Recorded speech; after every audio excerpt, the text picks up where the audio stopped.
Haste hapangni bkhakti haste hamkraini bagai naharjak samungni tang butang tei busuk jora hapangni samungni tang butang supung jakha abono rgai Agartala Robindra Shatobarshiki bobono panda songcha jakha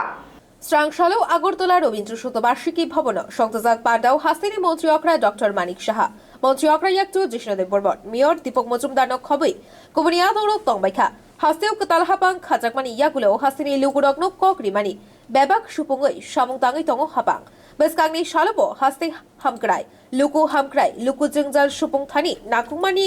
kokrok naikuloi supung nai hapang hinei pandao koklam narakha মন্ত্রী অকরা Hakotoni মন্ত্রী বক্রক নরেন্দ্র মোদিনি চংজাক লামাও হিমে হাসতে হাবাং সবথানি samung tangai tongo hinibo shaka আপনারা দেখেছেন প্রধানমন্ত্রী জি বলেছিলেন ত্রিপুরাকে হীরা model বানাবে তো হীরার কথা বলতে গেলে হাইওয়ের কথাই প্রথমে আসে ত্রিপুরাতে ন্যাশনাল হাইওয়ে 6টা ন্যাশনাল হাইওয়ের কাজ চলছে এর মধ্যে আরো 7টা ন্যাশনাল হাইওয়ে অর্থ বরাদ্দ হয়েছে 4টা রুপওয়ের যে অর্থ বরাদ্দ হয়েছে শুধু তাই না আমাদের যে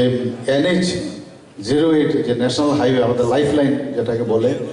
সেটা যে নর্থের থেকে আগরতলা পর্যন্ত আসে সেটাও 4 লেন হচ্ছে তারও অর্থ বরাদ্দ হয়েছে গুয়াহাটিতে যখন আমি যাই সেখানে মাননীয় আমাদের যে ইউনিয়ন মিনিস্টার ছিলেন গডকারিজি উনাকে যখন আমি রিকোয়েস্ট করি ডায়াসের মধ্যে উনি সাথে সাথে সে অর্থ বরাদ্দ করেছেন প্রায় 10,222 কোটি টাকা এই শুধু ন্যাশনাল হাইওয়ের জন্য বরাদ্দ করেছেন আমরা ইন্টারনেটের কথা যদি বলি ইন্টারনেট তৃতীয় স্ট্রংগেস্ট গেটওয়ে আমাদের ত্রিপুরাতে ভারতবর্ষের মধ্যে তো সেটাকে হাতিয়ার করে আমরা সবাই এখন সারা পৃথিবী সারা ভারতবর্ষ সমস্ত ইন্টারনেটের মাধ্যমে আমাদের হাতের মুঠোয় চলে আসছে সব খুব ইজি ওয়েতে easy of approach easy of business যেটা বলছি ইজি অফ অ্যাপ্রোচ সেইভাবে আমরা সব কাজগুলো করতে পারছি তো সেই দিশায় আমরা কাজ করছি যেখানে রেলওয়ের কথা বলেছেন আমাদের মাননীয় উপমুখ্যমন্ত্রী বলেছেন যে প্রায় 11টার মতো এক্সপ্রেস ট্রেন সারা প্রদেশে ত্রিপুরার থেকে এখন যাচ্ছে বাইরে আমরা কোনোদিন ভাবিনি যে ত্রিপুরাতে কোনোদিন ব্রড গেজ হতে পারে গুটি গুটি পায়ে মিটার গেজ ছিল আগে ধর্মনগর পর্যন্ত সেই জায়গায় কোনো দাবি দাওয়া ছাড়াই প্রধানমন্ত্রী নরেন্দ্র মোদীজি যখন অটল বিহারী বাজপেয়ী যখন বললেন যে লুক ইস্ট পলিসি সেই জায়গায় উনি অ্যাক্ট ইস্ট পলিসি যখন করেছেন সেই দিশায় আজকে শুধু আগরতলা না একদম আমাদের সাপ্রম পর্যন্ত ব্রড গেজের লাইন উনি বিছিয়ে দিয়েছেন শুধু তাই না আগরতলার যে রেলওয়ে স্টেশন এত সুন্দর মানে এত সুন্দর করছেন ওটা সারা ভারতবর্ষের মধ্যে one of the best railway station করছেন এসকেলেটারও এখানে লেগে গেছে সব দিক দিয়ে বলার আগে উনি কাজগুলো করছেন 4টে ডেমো ট্রেন এখানে চলছে তাছাড়া আমরা একটা দাবি আমি করেছিলাম মাননীয় রেলওয়ে মিনিস্ট্রিতে এবং মাননীয় মিনিস্টারের সাথে আমি কথা বলেছি যে ইন্টারসিটি গুয়াহাটিতে এবং আগরতলার মধ্যে যাতে ইন্টারসিটি একটা যদি রেল স্টার্ট করা যায় অন্যান্য প্রদেশের মতো এবং উনি ইন প্রিন্সিপাল রাজিও হয়েছে এবং যেহেতু আমাদের যা বলেন আমাদের মিনিস্টাররা ইউনিয়ন মিনিস্টারই বলুন প্রধানমন্ত্রী যে মার্গদর্শন সেই কাজটি করেন এখানে তো সেইভাবে আমাদের উন্নয়নের কাজ চলছে এখানে পুরো কি কি উন্নয়ন হয়েছে তার একটা মোটামুটি রূপরেখা সংক্ষিপ্ত আকারে এখানে আমাদের প্রারম্ভিক ভাষণে এখানে বলা হয়েছে তো আমি আর সেই দিকে যাচ্ছি না তবে একদম আমরা এক ত্রিপুরা শ্রেষ্ঠ ত্রিপুরা বানানোর যে চিন্তা ভাবনা আমরা করেছি সেই আমরা চলছি আমরা মানুষকে নিয়ে চলতে চাই সাধারণ মানুষের যে দুঃখ দুর্দশা সেটাকে লাঘব করা যায় এবং এই কয়েক বছরে এই প্রায় 4.5 বছরে আমরা যেভাবে মানুষের জন্য কাজ করছি আইন শৃঙ্খলার বিষয় আমরা দেখেছেন 28টা স্টেটের মধ্যে আমরা নিচের দিক দিয়ে 5ম স্থানে আছি অনেক সময় বিরোধীরা নানাভাবে কটূক্তি করেন যে ত্রিপুরাতে আইন শৃঙ্খলার অবনতি ওনারাই আইন শৃঙ্খলার সৃষ্টি করেন নানা রকমভাবে অবনতি করার, এবং সেটার দায়ভার আমাদের উপর চাপাচ্ছেন। ওনারা সারা জীবনে এইভাবে কাজ করে গেছেন, ওদের ইতিহাস সবাই জানে। এর আগেও যে আরেক পার্টির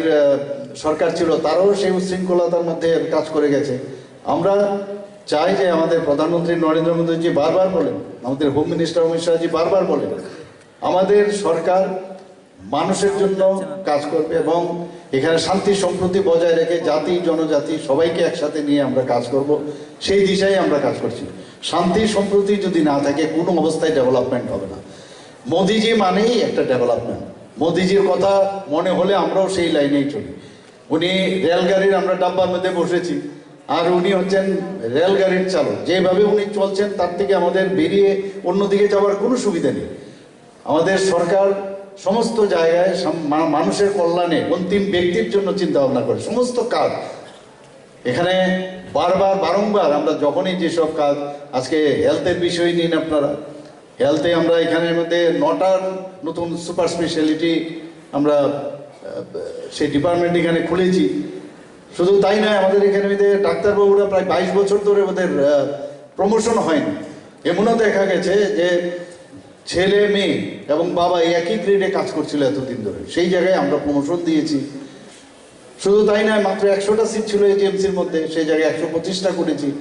পোস্ট গ্রাজুয়েশনের আরও বেশি সিট আমরা এখানে ইনক্রিজ করেছি এনএমসির সেই ওনাদের অনুমোদন নিয়ে। যদিও ডাক্তারদের এখনো আরও প্রয়োজন আমাদের, কিন্তু 100 করে টিএমসির মধ্যে আমাদের সেভাবে কাজ চলছে। ওখানেও পোস্ট গ্রাজুয়েশনের ব্যবস্থা হয়েছে। তো স্পেশালিটি যত বাড়বে, আমরা যেটা মাথার মধ্যে আমাদের এখন আছে যে সমস্ত ডিস্ট্রিক্ট হসপিটালগুলোকে আমরা স্ট্রেংথেনিং করব। কারণ ডিস্ট্রিক্ট হসপিটালগুলোতে যদি স্টেটের যে এজিএমসির মতো যদি আমরা স্ট্রেংথেনিং করি, তাহলে ডিস্ট্রিক্টের যেসব সাব ডিভিশনাল হসপিটালগুলো আছে, তো ওই জায়গার পরিষেবা যদি প্রদান করা যায়, তাহলে সেটার প্রেশার আমাদের স্টেটের মধ্যে কম পড়বে। তাছাড়া এত দূর থেকে আস্তে আস্তে অনেক সময় রাস্তার মধ্যেই রুগী মারা যায়। তাহলে এই আপনারা দেখেছি কিছুদিন আগেও আমি কয়েকটা জায়গায় ট্রমা সেন্টার, শান্তির বাজারেও করেছি, উদয়পুরেও আমি করেছি।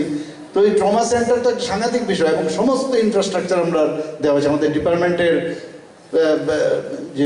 হেলথ ডিপার্টমেন্ট থেকে, আমাদের আধিকারিক থেকে আরম্ভ করে সবাই চেষ্টা করছে, বিভিন্ন যেসব